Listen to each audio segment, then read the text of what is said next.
everyone, welcome to Learn Logic. Today we will continue our coordination. आज का अपना topic रहेगा कैलकुलेशन ऑफ CFSC. लास्ट वाली video से ही ये कंटिन्यू है. इससे पहले वाली प्रीवियस वीडियो में हमने क्रिस्टल फील्ड थ्योरी पढ़ी थी, उसकी स्प्लिटिंग पढ़ी थी. जो डी ऑर्बिटल्स है उसकी स्प्लिटिंग कैसे ऑर्डिन्यू करते हैं हम. देखो ये था हमारा डी ऑर्बिटल 2 3 4 5 डी ऑर्बिटल था. इस वाले में स्प्लिट होके ये किस में हो गया था, ये नीचे वाले 3 में स्प्लिट हो गए थे, ऊपर वाले 2 में. इसको नाम दिया था T2G, इस वाले को नाम दिया था EG. ये बीच में बेरी सेंटर था. इसकी वैल्यू कितनी थी, ये देखो. ये टोटल तो है crystal field splitting energy delta not, ये वाली हमें निकालनी है. उसके बाद जो इसकी वैल्यू होती है वो होती है -0.4 डेल्टा नोट, और इस वाले में वैल्यू होती है 0.6 डेल्टा नोट. ये वाली वैल्यूज होती है. ठीक है, अगर आपको दिखाई नहीं दे रहा क्लियर, 0.4 डेल्टा नोट माइनस ये 0.6 डेल्टा नोट है. ठीक है, अब CFSC अगर हमें निकालनी है तो उसके लिए क्या करेंगे हम, एक फॉर्मूला होगा CFSC के लिए. CFSC फॉर्मूला तो कुछ नहीं है, सिर्फ इन दोनों का क्या है, ये दोनों ही. अगर हमें ये टोटल निकालनी है, देखो ये वाली टोटल है, अगर ये वाली टोटल निकालने हम क्या करेंगे, नीचे वाली और ऊपर वाली को दोनों को ऐड कर देंगे सिंपली, तो हमारी टोटल डेल्टा नोट आ जाएगी ना, क्योंकि इसको और इसको मिला के डेल्टा नोट बना है. तो ये डेल्टा नोट क्या, इन दोनों का सम ही है.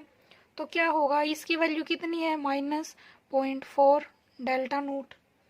ठीक है, या फिर डेल्टा नोट को तो कॉमन लिख देंगे हम, 0.4 ये लिखेंगे x plus 0.6y delta naught. अब आपको कंफ्यूजन होगी, पूछेंगे कि ये x और y क्या है. x और y क्या है, x क्या है, नंबर ऑफ इलेक्ट्रॉन्स. x क्या है, number of electrons in T2G. T2G में इसमें कितने इलेक्ट्रॉन सब वो आएंगे इसकी मल्टीप्लाई में. y क्या है, number of electrons in EG. जो EG है इस वाले में कितने इलेक्ट्रॉन्स प्रेजेंट हैं, तो इन दोनों का ये सम आ जाएगा. ठीक है, ये हो गई CFSC का ये वाला फॉर्मूला लगेगा. अब इसका एग्जांपल लेते हैं. सबसे पहले सिंपल वाला D1 का ही ले लो. D1 में क्या होगी, सिर्फ एक में ही जो D1 है, देखो हमारे पास है 2 T2G एंड EG. D1 का मतलब क्या कि एक इलेक्ट्रॉन है वो भी T2G में होगा. अब फॉर्मूले में पुट करो, CFSC is equal to -0.4 into 1 plus 0.6 into y में कितने हैं इलेक्ट्रॉन्स, एक भी नहीं है, मतलब कि 0 इलेक्ट्रॉन्स है, तो 0 डेल्टा नोट. 0.4 प्लस ये तो 0 ही हो गया, delta not is equal to ये आ गए -0.4 डेल्टा नोट. ये वैल्यू आ गई CFSC की. ठीक है, अब ये वाला आई थिंक आप कर लोगे. बस इसमें जो इम्पोर्टेंट है वो ये है कि दो टाइप के लिगेंड्स होते हैं, weak field and strong field ligands. अब हमें ये देखना कि कौन से में एंड स्प्लिटिंग होगी, कौन से में स्प्लिटिंग नहीं होगी. दो टाइप के लिगेंड्स होते हैं, वीक एंड स्ट्रॉन्ग फील्ड. देखो सबसे पहले हम बात करते हैं स्ट्रॉन्ग लिगेंड्स की या फिर स्ट्रॉन्ग फील्ड लिगेंड्स की. स्ट्रॉन्ग फील्ड लिगेंड, जितना ज़्यादा स्ट्रॉन्ग फील्ड लिगेंड्स होंगे वो उतनी क्या करेंगे, मोर स्प्लिटिंग क्या करेंगे, ज़्यादा. स्प्लिटिंग ज़्यादा होगी तो जो CFSC है, जो डेल्टा नोट वैल्यू है वो भी ज़्यादा होगी. ठीक है, तो जितनी ज़्यादा होगी उसकी ये वाली जितनी ज़्यादा होगी उतनी ही क्या होगी, इसमें एक पेयरिंग एनर्जी होती है, पेयरिंग एनर्जी उतनी ही लेस होगी, लेस पेयरिंग एनर्जी. मतलब कि जो डेल्टा नोट है वो ज़्यादा होगा पेयरिंग एनर्जी से in case of strong field ligands. ये बात समझ में आई. अब लो पेयरिंग एनर्जी है तो लो स्पिन कॉम्प्लेक्स बनेंगे इसमें, लो स्पिन कॉम्प्लेक्स. इस टाइप से क्वेश्चन आ सकते हैं, तो इसीलिए बता रही हूँ ये वाला पता होना चाहिए. मेन बेसिक ही ये है इस वाले में समझने का कि ये वाला कैसे है. देखो जितना ज़्यादा स्ट्रॉन्ग फील्ड लिगेंड होगा, जितना ज़्यादा स्ट्रॉन्ग लिगेंड होगा उतनी क्या करेगा, उसकी स्प्लिटिंग करेगा. मतलब कि जो ये वाली वैल्यू है ये ज़्यादा होगी ना, ये जितनी ज़्यादा होगी, ये अगर ज़्यादा हो रही है तो स्पेस हो गया इसमें ज़्यादा, तो पेयरिंग एनर्जी उतनी ही क्या होगी, कम होगी। देखो इसको मैं ऐसे समझा सकते हूँ, ऐसे समझ सकते हैं, एक यहाँ पर है, एक ये यहाँ पर है, इसमें इसमें ये हो रही है, इसमें क्या था, वीक वीक फील्ड लिगेंड है, ये है strong field ligand. Strong field ligand है तो इसने क्या किया, डेल्टा नोट की वैल्यू ज़्यादा बढ़ा दी। ठीक है, डेल्टा नोट की वैल्यू ज़्यादा बढ़ गई है ना इसमें, तो ये तो हो गया स्ट्रॉन्ग फील्ड लिगेंड। अब जैसे ही डेल्टा नोट की वैल्यू ज़्यादा बढ़ी है तो जो इलेक्ट्रॉन्स है, सपोज करो कि हमारे पास D4 है, D4 के पास दो चॉइसेस है, या तो क्या करे वो, लाइक 1 2 3 4, या तो नीचे ही चला जाए, या फिर 1 2 3 4 ऊपर भी तो जा सकता है। ठीक है, ये ऊपर भी जा सकता है, ये नीचे भी रह सकता है, दोनों चॉइसेस है उसके पास।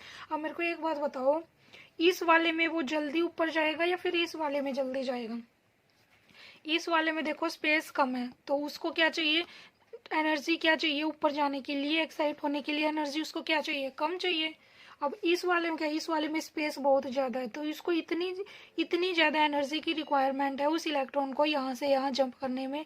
तो इलेक्ट्रॉन क्या प्रेफर करेगा कि जिस वाले में एनर्जी कम है उसमें वो आसानी से क्या कर सकता है, जंप करके ऊपर जा सकते हैं, तो उसमें तो जाएगा वो ऊपर। अब इस वाले में ये देखो, इस वाले में जो CFSC वैल्यू है ये बहुत ज़्यादा है, बहुत ज़्यादा होने की वजह से इसमें एनर्जी ज़्यादा चाहिएगी, तो वो ऊपर जाने की बजाय क्या करेगा, यहीं पर क्या कर लेगा, वो पेयरिंग कर लेगा। ये बात समझ में आई। ठीक है, तो अब इससे क्या, ये नीचे का नीचे ही रह गया, तो नीचे है अगर तो कौन सा बनेगा, लो स्पिन।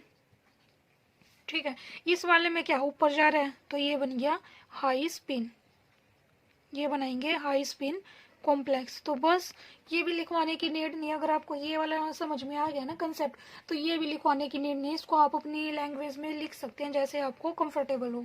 ठीक है, मैं दोबारा करा देती हूँ इसको एक बार और अच्छे से, ताकि और क्लियर हो जाए। ये वाला देखो, सपोज अब एग्जांपल लेते हैं हम, चलो D4 का ही, ये सिर्फ मैंने जो एग्जांपल लिया कि इसमें दोनों पॉसिबिलिटी है कि जो 3 तो आ गए तीनों, दोनों में जो एक इलेक्ट्रॉन है वो या तो यहाँ नीचे रहे या फिर ऊपर जाए। अब देखो इस वाले में जो डिफरेंस है, जो ये डेल्टा नोट है, CFSC की वैल्यू कम है, CFSC की वैल्यू कम होने की वजह से इसको ऊपर जाने में क्या एनर्जी की रिक्वायरमेंट कम होगी, तो ये जा सकता है, इसमें ऊपर चला गया। इस वाले में जो ये एनर्जी है, ये गैप बहुत ज़्यादा है, इसको एक्साइट होने के लिए क्या चाहिए, एनर्जी ज़्यादा चाहिएगी, तो ये क्या करेगा, ज़्यादा एनर्जी लेने की बजाय ये नीचे ही सेटल हो जाएगा, इसी में पेयरिंग कर लेगा। तो अब ये नीचे ही रह गया तो ये लो स्पिन कॉम्प्लेक्स बनाएंगे, अब ये ऊपर जा रहा है तो ये हाई स्पिन कॉम्प्लेक्स बनाएंगे। ठीक है, ये बात समझ में आई। और आप इसमें एक और बात लिख सकते हैं समझने के लिए, सिर्फ जो स्ट्रॉन्ग फील्ड लिगेंड्स वो बनाएंगे लो स्पिन, लो स्पिन, और जो वीक फील्ड लिगेंड्स है वो बनाएंगे high spin complex.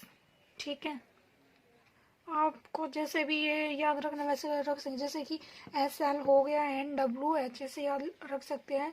Week field ligands high spin बनाएंगे, strong field ligands low spin बनाएंगे।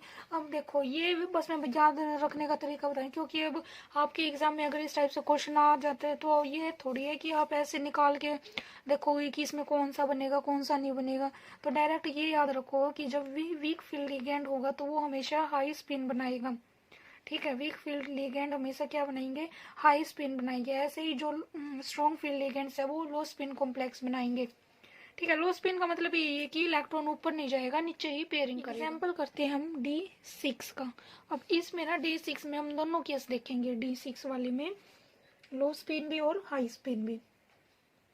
ठीक है, अब देखो D6 है, अगर हम इसको सपोज कर रहे हैं, ये क्या है, स्ट्रॉन्ग फील्ड लिगेंड है, स्ट्रॉन्ग फील्ड लिगेंड है। अगर स्ट्रॉन्ग फील्ड लिगेंड है तो वो क्या बनाएगा, लो स्पिन। स्ट्रॉन्ग फील्ड लिगेंड है तो इस वाले में जो ये स्पेस है ये ज़्यादा हो जाएगा, स्पेस ज़्यादा होने की वजह से वो नीचे के नीचे ही पेयरिंग करेंगे। 1 2 3 4 5 6 T2G में ही होगी, ये EG है। अब ऐसे ही हम क्या दूसरा ड्रॉ कर लेते हैं। इस वाले में क्या है, वीक फील्ड लिगेंड है, तो वीक फील्ड लिगेंड है तो हाई स्पिन बनाएगा।